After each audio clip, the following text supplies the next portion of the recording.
Malappuram government കോളേജിൽ രാജ്യദ്രോഹ കുറ്റത്തിന് അറസ്റ്റ് ചെയ്യപ്പെട്ട 2 വിദ്യാർത്ഥികൾ കഴിഞ്ഞ വർഷം അവസാനം RSF എന്ന സംഘടന രൂപീകരിച്ച് പ്രവർത്തിക്കുന്നതിന് കോളേജ് പ്രിൻസിപ്പലിന്റെ അനുമതി തേടിയിരുന്നു. എന്നാൽ കോളേജ് കൗൺസിൽ ഈ ആവശ്യം തള്ളിക്കളയുകയായിരുന്നു.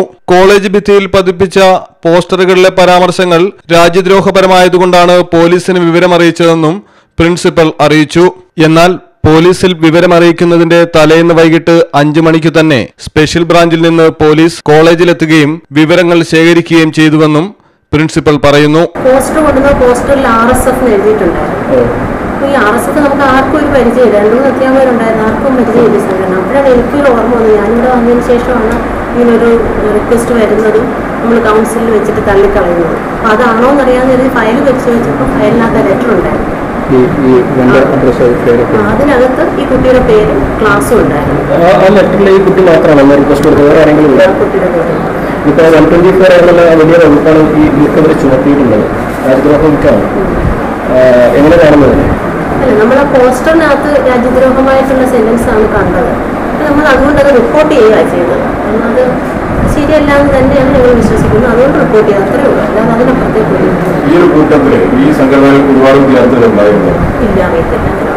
ഈ കഴിഞ്ഞ ദിവസങ്ങളൊന്നും ഒരു ലേഡി ക്ലാസ് അല്ലെങ്കിൽ ഒരു പ്രോഗ്രാം പ്രതികൂലമായിട്ട് വന്നതെന്ന് പറയുന്നത് സത്യം പറഞ്ഞാൽ അറിയത്തില്ല. ഒരു കാര്യം, 2 പേരെ അറസ്റ്റ് ചെയ്തിട്ടുണ്ടെന്നാണ് കേൾക്കുന്നത്. ഈ മറ്റൊരു വിദ്യാർത്ഥി കൂടി ഈ കോളേജിൽ തന്നെ വിദ്യാർത്ഥിയാണ്. അറിയത്തില്ല, വിദ്യാർത്ഥിയോടായിട്ട് അറിയത്തില്ല. ഈ കുട്ടി പറഞ്ഞതിന്റെ പേരിലായിരിക്കും. രക്ഷിതാക്കൾ എന്തായാലും ഇവരെ അറിയിക്കാൻ വിളിക്കുക അല്ലെങ്കിൽ കാരണം നമ്മൾ റിപ്പോർട്ട് ചെയ്തത് കൊണ്ട് നമ്മൾ പറഞ്ഞത് ശരിയാണോ എന്ന് പോലീസ് വെരിഫൈ ചെയ്യുകയും ചെയ്തു. പോസ്റ്റർ നമ്മൾ ഞാനും ഞങ്ങളുടെ പൊളിറ്റിക്കൽ ഇൻചാർജുള്ള അധ്യാപകരോട് കാണിച്ചെന്നാണ് പോസ്റ്റർ എടുത്തത്. ഒരു 15 മിനിറ്റിനാണ് പോസ്റ്റർ എടുത്തത്.